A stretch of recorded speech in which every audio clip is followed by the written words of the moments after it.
नमस्कार, झुमकार निर्भर की खबरों में सबसे पहले डालते नजर आज के मुख्य समाचारों पर। सिंचाई पानी दिलाने में बिगड़ी कानून व्यवस्था सुधारने की मांग, भाजपा की सभा कलेक्ट्रेट पर किया घेराव। भाजपा की बैठक में शामिल होने आए भाजपा नेताओं का किसानों ने किया कोहला टोल प्लाजा पर घेराव, काले झंडे दिखाकर किया घेराव।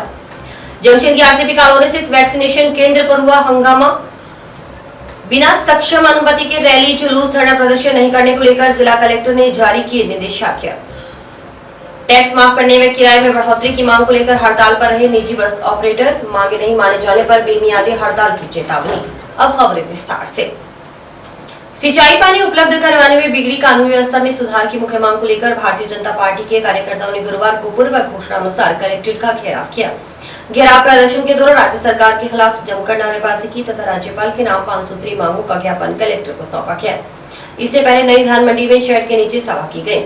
सभा में वक्ताओं ने राज्य सरकार को पूरा सिंचाई पानी न मिलने और बिगड़ी कानून व्यवस्था के मुद्दे पर घेरा।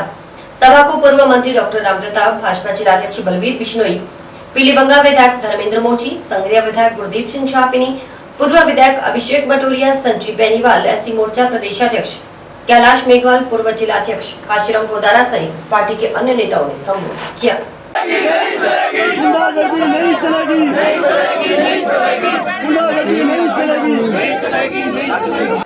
जिसकी मम्मी है वो सरकार की मम्मी है, राहुल जिसका भाई है वो सरकार दिखाऊ है, राहुल जिसका भाई है वो सरकार दिखाऊ है, राहुल जिसका भाई है वो सरकार दिखाऊ है, सोनिया जिसकी मम्मी है वो सरकार की मम्मी है, सोनिया जिसकी मम्मी है वो सरकार की मम्मी है, जिसकी मम्मी है वो सरकार की मम्मी है। पूर्व मंत्री डॉक्टर रामप्रताप ने कहा कि किसानों की फसलें खराब हो रही हैं, नहरों में पानी नहीं, कानून व्यवस्था भी बदहाल है, जिले में नशे का कारोबार बढ़ता जा रहा है, युवा पीढ़ी नशे के गर्त में धंसती जा रही है, महिलाओं पर अत्याचार बढ़े हैं। उन्होंने कहा कि किसानों के संपूर्ण कर्जा माफी की घोषणा कर सत्ता में आने के बाद भी अब तक किसानों का कर्जा माफ नहीं कर पाई कांग्रेस सरकार। मुख्यमंत्री के पास सिंचाई विभाग होते हुए भी पिछले 5 माह से नहरों में पानी नहीं है। इस वजह से किसानों की फसल बर्बाद हो रही है, बेरोजगार को रोजगार नहीं मिल रहा और नहीं बेरोजगारी भत्ता। बिजली की दरें लगातार बढ़ती जा रही हैं। कानून व्यवस्था राज्य में बिगड़ी हुई है और अपराधियों के हौसले बुलंद हैं। पीलीबंगा विधायक धर्मेंद्र मोची ने कहा कि राज्य सरकार की निरंकुशता के कारण किसानों को पूरा सिंचाई पानी नहीं मिल रहा। अपने हिस्से का पानी पाकिस्तान जा रहा है, लेकिन अब किसान जाग उठा है। यदि राजस्थान कैनाल का रेगुलेशन नहीं बना तो वे भी हेड पर कब्जा कर पानी आगे जाने से रोकेंगे, क्योंकि उनकी भी फसलें पानी के अभाव में सूख रही हैं। उन्होंने कहा कि पीने वाले पानी के नाम पर हमारे साथ ड्रामा हो रहा है। कभी नहर 2 दिन तो कभी 3 दिन छोड़ी जाती है, अंतिम छोर तक पानी नहीं पहुंचता। उन्होंने किसानों से भी आह्वान करते हुए कहा कि यदि हम इस नालायक सरकार के खिलाफ एकजुट नहीं होंगे, प्रशासन को चेताएंगे नहीं, तब तक हमें पानी नहीं मिलेगा। टोल नाकों पर कृषि कानूनों के विरोध में धरने पर बैठे लोगों की ओर से भाजपा नेताओं की गाड़ियों को रुकवाकर नुकसान पहुंचाने के घटनाक्रम का हवाला देते हुए विधायक धर्मेंद्र मोची ने कहा कि प्रजातंत्र में विरोध करना गलत बात नहीं, लेकिन जिस तरह से व्यवहार प्रदर्शनकारी भाजपा नेताओं के साथ कर रहे हैं वह बर्दाश्त नहीं किया जाएगा। उन्होंने कहा कि टोल नाकों पर बैठे लोग सिंचाई पानी की मांग नहीं कर रहे, पानी हमारे पास है लेकिन फिर भी नहीं ले पा रहे। कारण आदमी में वो ज्यादा नहीं थे, पर तो उनकी हटदर्दी और उनकी सामने से धक्का करना पुलिस को अच्छा लगा था। अभी डबली टोल नाके पर भी काफी गाड़ियां खड़ी है और 2-3 गाड़ियों के नुकसान भी किया है। मेरे मित्रों, आप भी किसान हो, हम भी किसान है, विरोध करना प्रदर्शन के अंदर कोई गलत बात नहीं है, पर तो जिस प्रकार से आप हमें अछूत मानते हो ये आपकी भूल है। जैसे आपके भी है वैसे हमारे भी है, हम भी काश्तकार है, हम भी काश्त करते हैं। पर जिस प्रकार से राजस्थान सरकार काश्तकारों के साथ कुटराघात कर रही है ये किसी ने छुपा नहीं है। मित्रों, ये लोग जो बात टोल नाके बैठे हैं ये पानी की बात नहीं करते। पानी हमारे पास है, फिर क्या हमें नहीं ले रहा है। आज हम 4 महीने से पानी की तरफ देख रहे हैं, परंतु सरकार के अंदर कोई सिंचाई मंत्री न होने के कारण से और जिनके पास साइड के चार्ज है उनको ध्यान भी नहीं है। मैं सरकार से आग्रह करना चाहता हूँ, आज आपका दाम उठे। यदि हमारा राजस्थान के नाम का रेगुलेशन नहीं बना तो हमें भी यहाँ देर के ऊपर जाकर कब्जा करना पड़ेगा। जो पानी आगे जा रहा है हम उसको रोकेंगे, क्योंकि हमारी धरती प्यासी खड़ी है, हमारी फसलें डूब रही है, हमारी फसलें खत्म हो रही है। मित्रों, मैं आपसे निवेदन करना चाहता हूँ, यदि हम इस नालायक सरकार के खिलाफ एकजुट नहीं होंगे, यदि हम प्रशासन को चेताएंगे नहीं तो हमें पानी नहीं मिलेगा।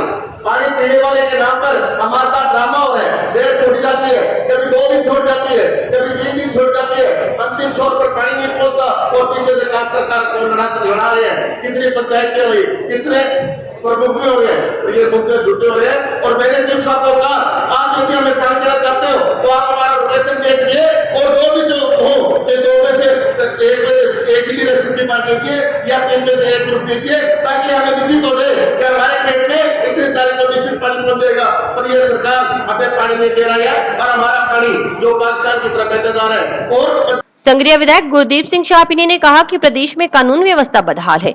रोजाना कहीं न कहीं चोरी, डकैती, लूट, हत्या, दुष्कर्म के मामले सुनने को मिल रहे हैं। उन्होंने सिंचाई पानी के मुद्दे पर बोलते हुए आरोप लगाया कि जब से राज्य की सत्ता में कांग्रेस सरकार और जल संसाधन खंड हनुमानगढ़ के मुख्य अभियंता आए हैं, तब से राजस्थान व गंग कैनाल का बेड़ा गर्क हो गया। उन्होंने कार्यकर्ताओं से आह्वान किया कि अगर एक सप्ताह में रेगुलेशन नहीं बना तो मसीता वाली और लखो वाली हेड पर कब्जा किया जाएगा। बुरा हो रहा है, हर रोज अखबार उठाओ, कहीं डकैती, कहीं कत्ल, कहीं बलात्कार, कहीं कुछ।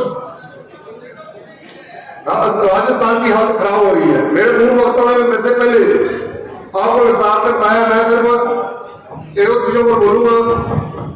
पानी की बात जब से हमारी कांग्रेस सरकार आई है, जब से हमारा चीफ आया हुआ है, इसने राजस्थान कनाल का, गंग कनाल का बेड़ा गर्क रख दी है कि अपनी मर्जी चलाता है। भारतीय जनता पार्टी की सरकार बनने के हिंदुस्तान के अंदर माननीय वीरेंद्र सिंह जी के नेतृत्व में 2 बार मीटिंग हो चुकी है, पूरे राजस्थान, पंजाब, हरियाणा, हिमाचल की।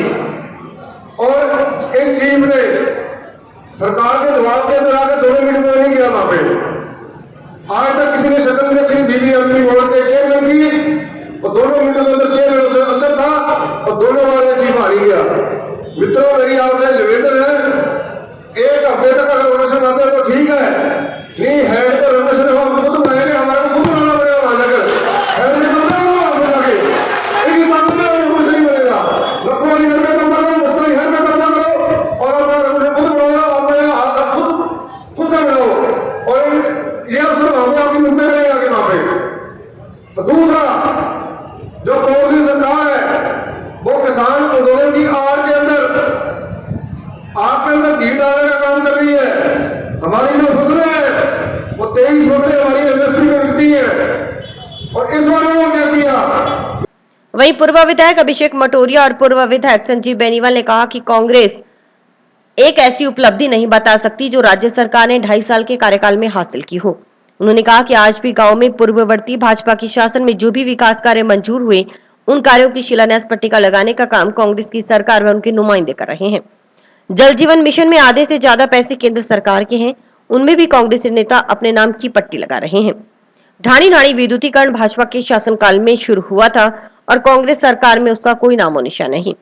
सभा के बाद भाजपा कार्यकर्ता कलेक्ट्रेट पहुंचे। जिला कलेक्ट्रेट के मुख्य गेट पर पुलिसकर्मी तैनात होने के चलते कार्यकर्ता एसपी कार्यालय के गेट की तरफ से कलेक्ट्रेट में घुस गए और कलेक्ट्रेट परिसर में पहुंच जमकर नारेबाजी की और कलेक्टर को मांगों के संबंध में ज्ञापन भी सौंपा। की जो उपलब्धियां विधानसभा के अंदर और बाहर हमारे विधायक महोदय ने बताने का काम किया,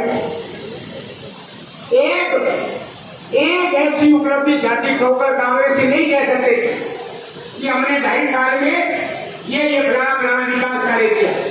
आज भी गांव के अंदर हकीकत है, आज भी गांव के अंदर पूर्ववर्ती भारतीय जनता पार्टी के शासन में जो विकास कार्य मंजूर हुए उसकी शिलान्यास, उसकी पट्टी लगाने का काम कांग्रेस कर रही है। जल जीवन मिशन में आधे से ज्यादा पैसे केंद्र के हैं, पट्टी अपने लगाने का काम करते हैं। ढाणी ढाणी विद्युतीकरण भारतीय जनता पार्टी के शासनकाल में शुरू हुआ था, आज कांग्रेस सरकार में उसका कोई नामो निशान नहीं है। तमाम बिजली घर के लिए माननीय मंत्री महोदय ने सिंचाई की जगह देकर बड़े बड़े जीएसएस बनवाए, पट्टी ये लगवाने का काम करे। सड़कें, स्कूल नाम मात्र के 2.5 साल में कांग्रेस सरकार ने मंजूर किए। विकास के नाम पर एक 0/0 पर जो सरकार चल रही है उसके विरुद्ध आज 2.5 साल के बाद लगातार इन प्रदर्शनों के बाद जब अति हो गई, पानी सबसे ऊपर चला गया, तो भारतीय जनता पार्टी हनुमानगढ़ जिला इकाई ने ये तय किया कि आज जिला मुख्यालय पर एक पूरे जिले का प्रदर्शन रखा जाएगा।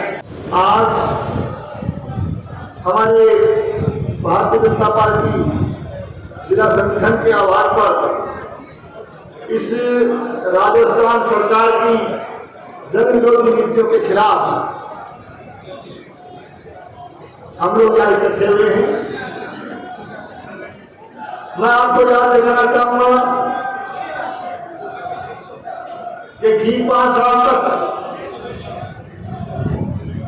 हमारी भारतीय जनता पार्टी की सरकार ने आदरणीय वसुंधरा जी के नेतृत्व में राजस्थान प्रदेश में काम किया, राजस्थान को सही दिशा में ले जाने का प्रयास किया। चाहे किसी भी तरह के काम रहे होंगे, चाहे शिक्षा का क्षेत्र हो, चाहे सिंचाई का क्षेत्र हो, चाहे बिजली का क्षेत्र हो, चाहे कृषि का क्षेत्र हो, हर क्षेत्र में राजस्थान प्रदेश में विकास के नए आयाम स्थापित किए हैं।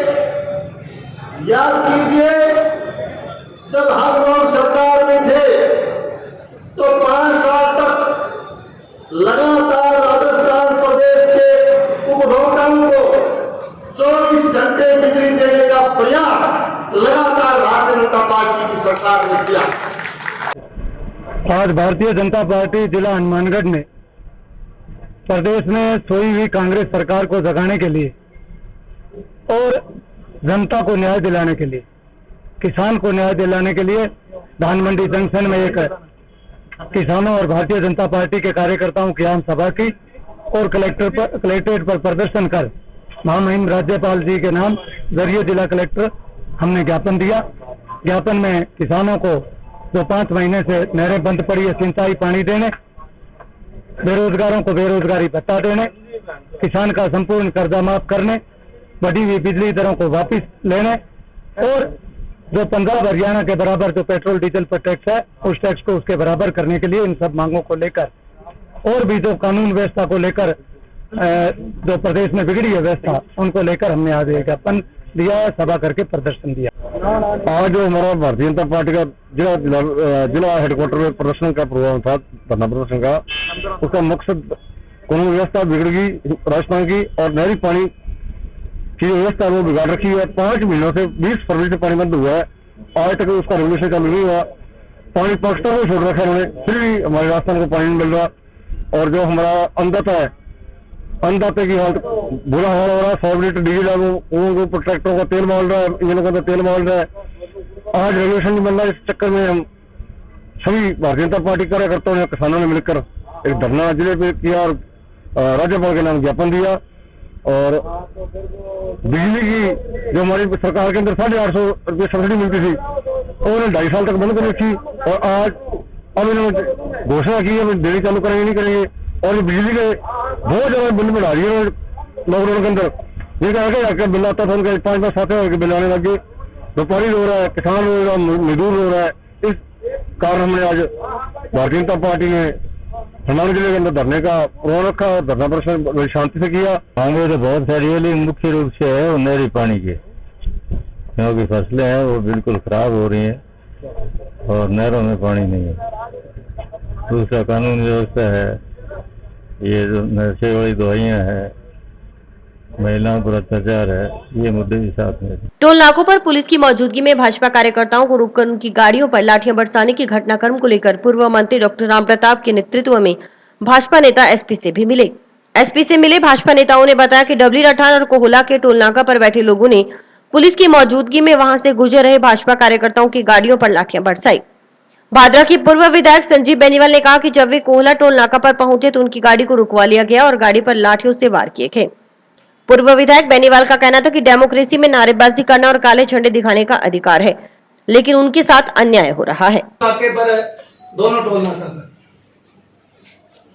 जो पुलिस का सहयोग जनता के प्रति होना चाहिए वो नहीं रहा। पुलिस के सामने हमारे कार्यकर्ताओं की गाड़ियों पर लठ मार रहे थे।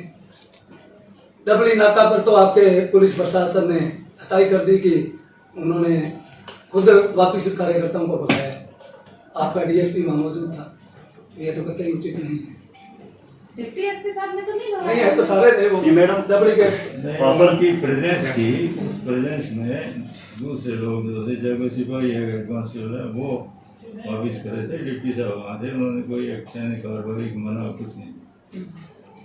और दूसरा सारे इस डेलीगेशन का है कि भाई ये तो कल को हमारे रास्ते जा रहे हैं, विरोध प्रदर्शन वो करे, हमें कहाँ दिक्कत है, हमें झंडे काले दिखाए पीले दिखाए तो, लेकिन ये हर जगह रोज टोल नाके पर अब ये जिम्मेवारी आपकी होगी, पुलिस प्रशासन की जिम्मेवारी होगी अगर कार्यकर्ता के साथ ना बोलो। देखिए साहब ऐसा है, कोल्ला वाला तो टोल नाका है, मेरी गाड़ी आई, कोई बात नहीं। डेमोक्रेसी में ये जैसे काले झंडे दिखाओ पीले झंडे दिखाओ, हमें कोई दिक्कत नहीं, नारे लगाओ कोई दिक्कत नहीं है। गाड़ी को बाकायदा रोका गया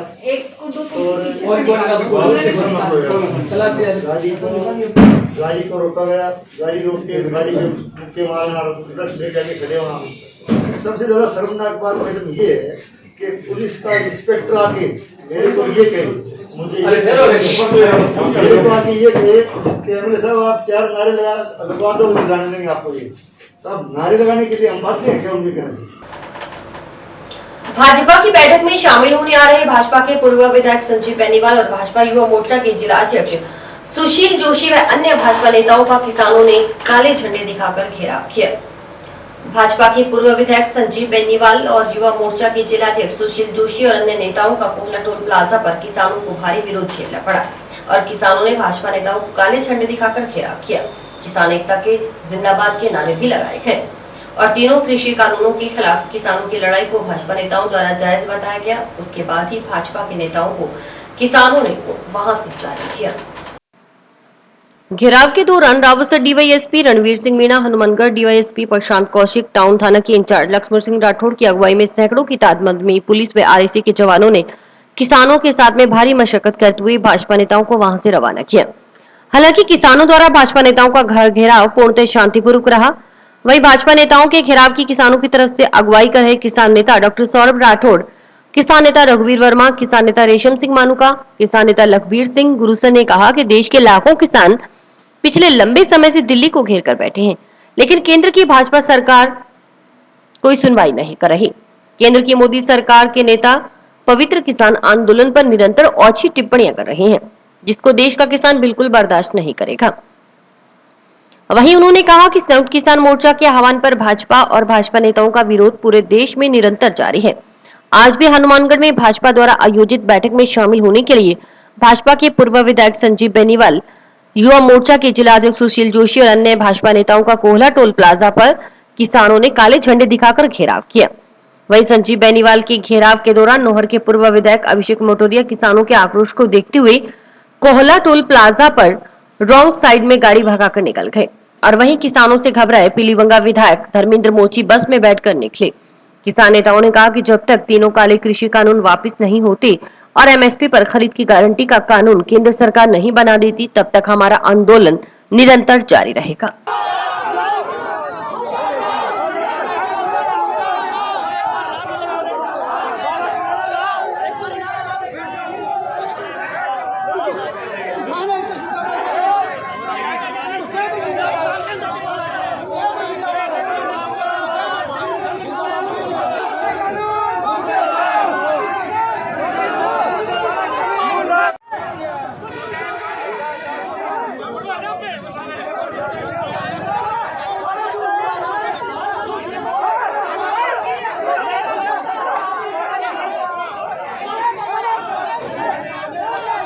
जनता पार्टी के पूर्व विधायक संजीव बेनीवाल और भारतीय जनता पार्टी के पदाधिकारियों का व्यापक विरोध किया गया। उनकी गाड़ियां हमको रोका गया। किसान एकता जिंदाबाद और तीनों काले कानूनों पर उन्होंने ये कहा गया कि ये काले कानून है, इन्हें वापस ले। 600 से ज़्यादा किसान हमारे शहीद हो चुके हैं। ऐसे हालात में भारतीय जनता पार्टी के लोग इस तरह के कार्यक्रम कर रहे हैं, उसका हमने व्यापक विरोध किया। संजीव बेनीवाल की गाड़ी को काफ़ी देर तक यहाँ किसान भाइयों ने रोका रखा, काले झंडे दिखाए और उन्होंने पूरी तरह से हाथ जोड़कर वो निकल गए। और काफ़ी देर मशक्क़त के बाद में पुलिस ने सभी लोगों को उधर उधर करके उनको निकाला गया है। तो हमारा ये संदेश है कि भारतीय जनता पार्टी के लोग अगर इस तरह के कार्यक्रम आयोजित करेंगे जो किसान विरोधी है, किसानों के जो तीनों काले कानूनों के पक्ष करने वाले कार्यक्रम करेंगे, तो उसका कार्यक्रम हम नहीं होने देंगे। किसी भी सूरत में हनुमानगढ़ एरिया का किसान इस कार्यक्रम को नहीं होने देगा। कोविड-19 संक्रमण से बचाव के लिए गुरुवार को जिले में 192 टीकाकरण केंद्रों पर कोविड-19 वैक्सीनेशन हुआ। वैक्सीनेशन करवाने के लिए लोगों की सुबह से ही टीकाकरण केंद्रों पर कतारें लग गई। दूसरी डोज वालों को प्राथमिकता देने के कारण पहली डोज लगवाने आए अधिकतर लोगों को वैक्सीनेशन समाप्त होने पर केंद्रों से खाली हाथ वापस लौटना पड़ा। दूसरी डोज लगवाने वालों को भी संख्या अधिक होने के कारण कई टीका केंद्रों पर दूसरी डोज वाले भी बिना वैक्सीनेशन लगवाए वापस लौटते नजर आए। कई टीकाकरण केंद्रों पर अव्यवस्थाएं भी हावी रही। जिला मुख्यालय पर जंक्शन की आरसीपी कॉलोनी स्थित सिंचाई विभाग के विश्रामगृह में बनाए गए टीकाकरण केंद्र पर नागरिकों ने हंगामा कर दिया। इस केंद्र पर सिर्फ कोवैक्सीन की 200 डोज आवंटित हुई थी, जो प्राथमिकता के आधार पर दूसरी डोज वाले उन नागरिकों को लगाए जानी थी जिन्हें कोवैक्सीन की पहली डोज लगवाए 28 दिन या इससे अधिक दिन हो गए हैं। इस केंद्र पर कोवैक्सीन की द्वितीय डोज आवंटित होने के बावजूद कोविशील्ड व प्रथम डोज लगाने वालों को टोकन बांटने के आरोप लगाते हुए लोगों ने हंगामा कर दिया। विरोध जता रहे नागरिकों का कहना था कि जब उन्होंने इस बारे में चिकित्सा एवं स्वास्थ्य विभाग के कर्मचारियों से बात की तो उनका कहना था कि उन्होंने गलती से कोविशील्ड और प्रथम डोज वालों को टोकन बांट दिए, जबकि कोवैक्सीन की दूसरी डोज वालों को वैक्सीन लगाई जानी थी। नागरिकों का कहना था कि भीड़ अधिक होने के कारण कोवैक्सीन की दूसरी डोज लगवाने लोगों को टोकन नहीं मिले, जबकि ऐसे नागरिकों को टोकन बांट दिए गए जिन्होंने पहली डोज लगवानी थी। भीड़ में कई लोग ऐसे थे जिन्हें कोविशील्ड की दूसरी डोज लगवानी थी, उन्हें भी टोकन बांट दिए गए, इसलिए कोवैक्सीन की दूसरी डोज लगवाने वाले वैक्सीन लगवाने से वंचित हो गए। वहीं कोविशील्ड की दूसरी डोज लगवाने वाले बुजुर्ग भी सुबह से लाइन में खड़े रहकर परेशान होते रहे। आक्रोशित नागरिकों ने चिकित्सा एवं स्वास्थ्य विभाग की व्यवस्था पर सवाल करते हुए कहा कि हर बार इस केंद्र पर अव्यवस्था रहती है। उन्होंने व्यवस्थाओं में सुधार की मांग की। विरोध जताने वालों में गौरीशंकर निवासी सुरेशिया, तारा देवी निवासी सेक्टर 12 सहित कई अन्य महिलाएं और पुरुष शामिल थे। सर, हम सुरेशिया से आए हैं। मेरे बेटे को सेकंड डोज लगवानी थी कोवैक्सीन की, और इन्होंने टोकन लगभग 6:30 के करीब बांटना शुरू किया और 10 मिनट में कहते टोकन खत्म हो गया। और ये कह रहे हैं कि हमने गलती से कोविशील्ड वालों को भी बांट दिए और फर्स्ट डोज वालों को भी बांट दिए, जबकि आज सेकंड डोज वालों को कोवैक्सीन लगनी थी। तो ये क्या मतलब हुआ? जो सुबह से 6 बजे आके लोग खड़े हैं, 5 बजे से सुबह वो तैयार होकर बिना नहाए धोए यहाँ पे आके खड़े हुए हैं, उनका क्या होगा? मतलब ये कोई, और ये उल्टा धक्का और मारते हैं जब अंदर जाके पूछते हैं, तो ये कोई तरीका थोड़ी है। और ये सारी डिपार्टमेंट की गलती है, ये ना किसी सरकार की ना किसी और की गलती है, डिपार्टमेंट की व्यवस्था में खराबी है। 18+ वालों को सेकंड डोज लग रही है और इन्होंने ये 45+ बुजुर्ग आदमी है, इसको ये डोज का दे रखा है और कोवैक्सीन डोज है ये 18+ वालों की, ये देखिए। और ये बोल के कह रहे हैं कि 18+ वालों को लग रही है, 45+ वालों को नहीं लग रही है। और यहाँ देखो इनको टोकन दे गए। ऐसे बहुत लोग हैं यहाँ पे जो 60+ है, उनको ये टोकन दे रखा है। कोविशील्ड वालों को भी दे रखा है जी। कितनी होगी? मैं जब भी पहुंचू टिक्का खत्म हो जी तो ड्यू मैं होगी फिर। अरे ड्यू मैं होगी फिर क्या बात पड़ेगी? जब भी मैं जाऊँ तो टिक्का खत्म हो जाएगी। हाँ, ये मैसेज का ड्यू अगर, अरे मैं क्या कर जाऊँ जब टिकट नंबर को नहीं ना टोकन नहीं मिला, ये कोई बात धोखाधड़ी सरासर पे बेईमानी चलना लग रही है। उधर केंद्र पर चिकित्सा कर्मी अविनाश का कहना था कि उन्होंने सुबह लाइन में लगे लोगों को कहा गया था कि प्रथम डोज वालों को अन्य केंद्र पर जाने और इस केंद्र पर सिर्फ कोवैक्सीन की दूसरी डोज लगवाने वालों को रुकने के लिए कहा गया था। उन्होंने कोविशील्ड के नाम पर किसी को टोकन वितरित नहीं किए। जो टोकन वितरित किए गए उन पर बाकायदा यह लिखा गया था कि कोवैक्सीन की दूसरी डोज लग रही है। उधर जंक्शन की दुर्गा मंदिर में बनाए गए टीकाकरण केंद्र में भी नागरिकों ने हंगामा कर दिया। यहाँ नागरिकों ने स्वास्थ्य विभाग पर भेदभाव करने के आरोप लगाए। सर, जिसको अगर फर्स्ट डोज लगवानी है तो वो कोवैक्सीन के अलावा लग रही है कोविशील्ड, वहाँ जाके लगवा सकते, लगाइए। अभी जिसको फर्स्ट डोज लगवानी है वो और कहीं जाए, यहाँ फर्स्ट डोज नहीं लगेगी। तो मानते ना, नहीं किया कभी। मैं तो करीबन 6 बजे यहाँ है और 6 बजे आने के बाद यहाँ पे मैंने आवाजें लगाई हैं लोगों को भी यहाँ ओनली सेकंड डोज लग रही है कोवैक्सीन की। गौरतलब है कि बुधवार को जिले को निदेशालय से कोविशील्ड की 18,500 और कोवैक्सीन की 8,000 डोज प्राप्त हुई थी। गुरुवार को मुख्य रूप से द्वितीय डोज ही लगाई गई। कोवैक्सीन की प्राप्त 8,000 डोज केवल द्वितीय डोज की लगाई गई, जबकि कोविशील्ड की 18,500 डोज में से 30% डोज प्रथम डोज वालों को और 70% दूसरी डोज वालों को लगाई गई। जंक्शन के सुरेशिया क्षेत्र में 100 फुटी रोड पर स्थित जॉन मिल्टन लाइब्रेरी में अब बच्चे कुश्ती के दावपेच भी सीखेंगे। इसके लिए जिला कुश्ती संघ के तत्वावधान में लाइब्रेरी में खाली पड़ी जगह पर कुश्ती अकेडमी खोली गई है। कुश्ती अकेडमी का उद्घाटन मुख्य अतिथि नगर परिषद की निर्माण समिति अध्यक्ष पार्षद सुमित रणवा ने किया। इस मौके पर जिला कुश्ती संघ अध्यक्ष विजय सिंह ने बताया कि जिले में इन दिनों कुश्ती का काफी क्रेज देखने को मिल रहा है। रेसलिंग के लिए पहलवान तैयार करने की बात हो तो संघ की ओर से जिले में कई जगह कुश्ती अकेडमी खोली गई है। गांव मकसर में 3, गांव नवा में 2, नोहर भादरा क्षेत्र में भी अकेडमी चल रही है। इन सभी अकेडमी में पहलवान तैयार किए जा रहे हैं। जिले के कई खिलाड़ी प्रतियोगिताओं में हिस्सा लेकर पदक भी जीत चुके हैं। सरकार इनामी राशि और नौकरी भी दे रही है। खिलाड़ी मोनिका राष्ट्रीय स्तर की प्रतियोगिता में 5 पदक जीत चुकी है। मोनिका ने 4 कांस्य और 1 सिल्वर पदक भी प्राप्त किया है। हरमनप्रीत कौर भी राज्य स्तर पर 3 पदक हासिल कर चुकी है। किरण, गगन व रमनदीप कौर भी राज्य स्तरीय खिलाड़ी हैं। रमनदीप कौर ने भी राहलावाड़ में आयोजित प्रतियोगिता में पदक हासिल किया। उसका हिमाचल प्रदेश में होने वाली प्रतियोगिता में चयन हुआ था, लेकिन परीक्षा होने के कारण वह प्रतियोगिता में हिस्सा नहीं ले सके। इसके अलावा पुरुष खिलाड़ियों की बात करें तो देवेंद्र कालाना ने राष्ट्रीय स्तरीय स्कूली प्रतियोगिता में 4था स्थान प्राप्त किया था। इन सब खिलाड़ियों की करीब 35 लाख रुपए की इनामी राशि बनती है। खेल मंत्री अशोक चांदना ने 3 माह में इनामी राशि खातों में डालने की घोषणा की थी। 3 माह होने को है। वे आशा करते हैं कि जल्द ही इन खिलाड़ियों के खातों में इनामी राशि भी ट्रांसफर हो जाएगी। इससे कुश्ती और तेजी के साथ आगे बढ़ेगी। उन्होंने कहा कि सरकार खिलाड़ियों को काफी सुविधाएं उपलब्ध करवा रही है, जो पहलवानों के लिए भी खुशी की बात है।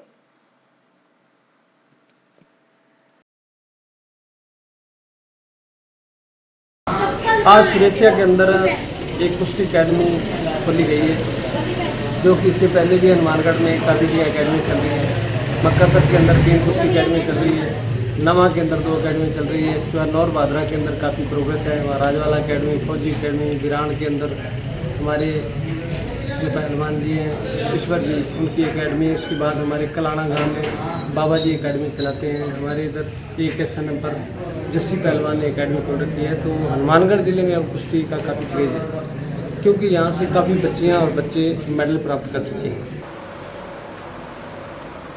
जिले में मानसून सक्रिय हो गया है। गुरुवार को लगातार दूसरे दिन भी मानसून क्षेत्र पर मेहरबान रहा और झमाझम बारिश हुई।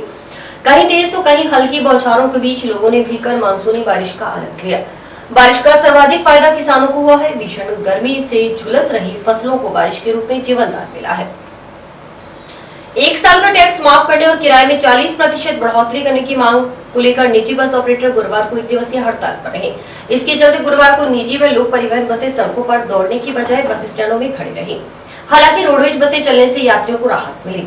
निजी व लोक परिवहन बसों के चक्काजाम से रोडवेज बसों में अन्य दिनों की अपेक्षा भीड़ अधिक रही। निजी बस ऑपरेटरों ने जंक्शन में टाउन के मुख्य बस स्टैंड में एकत्रित होकर राज्य सरकार के खिलाफ नारेबाजी की।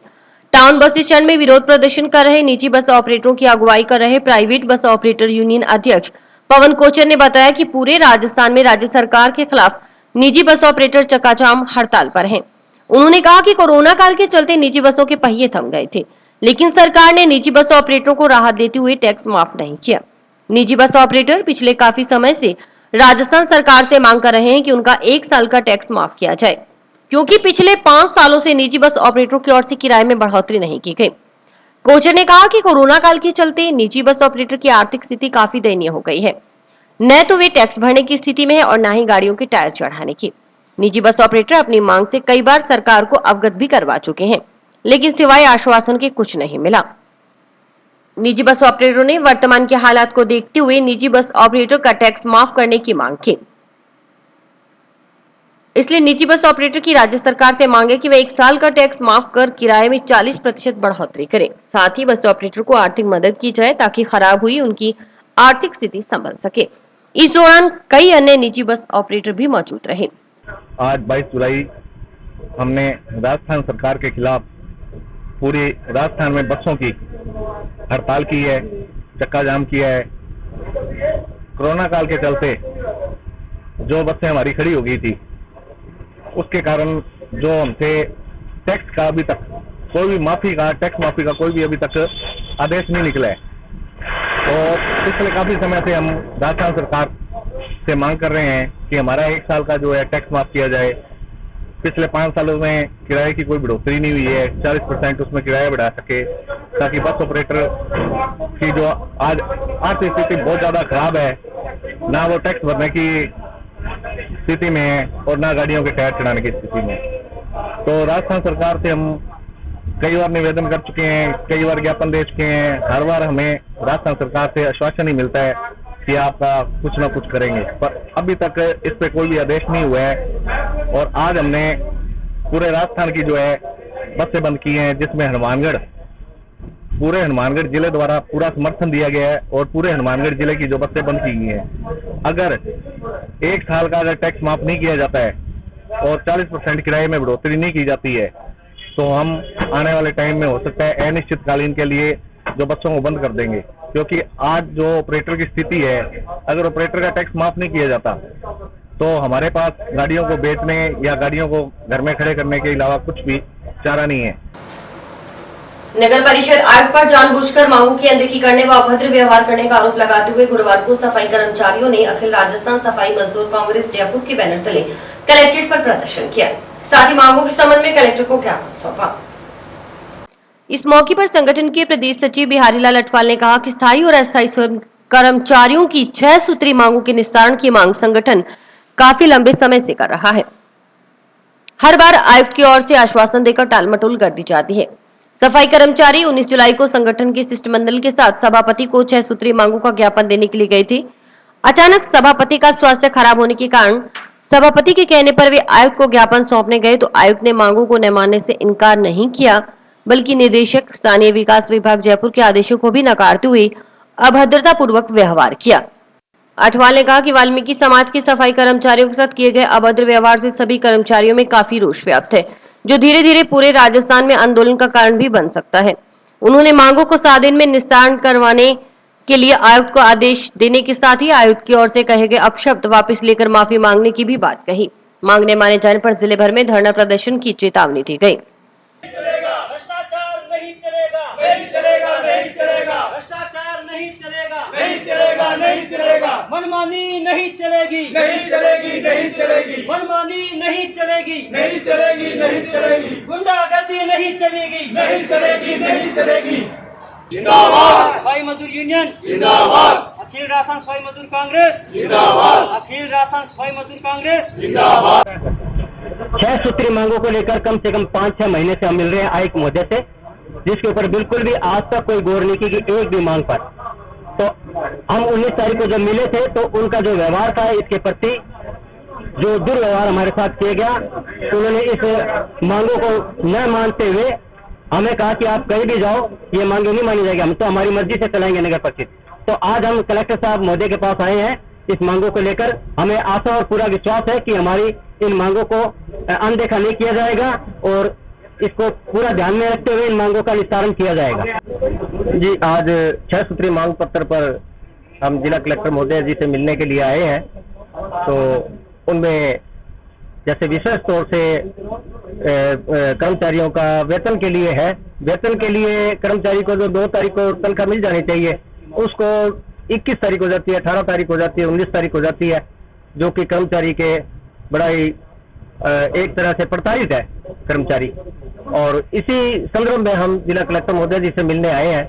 19 तारीख को हमने कमिश्नर साहब से, नगर परिषद कर्मचारी से, अपने कमिश्नर साहब से मिले, तो उनको जो 6 सूत्री मांग पत्र सौंपा, उस पर चर्चा हुई, तो कुछ संतुष्ट जवाब नहीं देते हुए उन्होंने अभद्रता की संगठन के साथ में, जो कि हमारे लिए बहुत ही निंदनीय है। जिले भर में बिना सक्षम अनुमति के रैली, जुलूस, धरना प्रदर्शन नहीं करने को लेकर जिला कलेक्टर नथमल डिडेल ने गुरुवार को निषेधाज्ञा जारी की है, जिसमें लिखा गया है कि गृह विभाग द्वारा 10 जुलाई और 16 जुलाई को जारी त्रिस्तरीय जन अनुशासन दिशा निर्देशानुसार किसी भी प्रकार के सार्वजनिक, सामाजिक, राजनीतिक, मनोरंजन, शैक्षणिक, सांस्कृतिक और धार्मिक समारोह, जुलूस, त्योहार का आयोजन, मेलों, हाट बाजारों की अनुमति नहीं होगी। कलेक्टर के आदेशानुसार धारा 144 के अंतर्गत प्रदत्त शक्तियों का प्रयोग करते हुए जिले में कोई भी समुदाय, वर्गों, व्यक्तियों, समूह द्वारा बिना सक्षम अनुमति के रैली, जुलूस, धरना प्रदर्शन नहीं किए जाने पर प्रतिबंधित आदेश तत्काल प्रभाव से लागू किए गए हैं। कलेक्टर द्वारा जारी निर्देशाज्ञा में लिखा गया है कि समाचार पत्रों और विभिन्न माध्यमों में संज्ञान में आया है कि जिले में विभिन्न समुदाय, वर्ग, व्यक्तियों, समूह द्वारा अपनी मांगों और विभिन्न मुद्दों के संबंध में बिना सक्षम स्तर से अनुमति के रैली जुलूस धरना प्रदर्शन किए जा रहे हैं, जिसमें काफी संख्या में लोग एक स्थान पर इकट्ठा हो जाते हैं, जिससे कोविड-19 के संक्रमण के फैलाव की संभावना बनी रहने के साथ रैली जुलूस धरना प्रदर्शन से आमजन को परेशानी होने तथा कानून एवं शांति व्यवस्था की स्थिति भी उत्पन्न हो जाती है। और इसके साथ समाचार समाप्त हुए। रोजाना देखते रहिए समाचार। नमस्कार।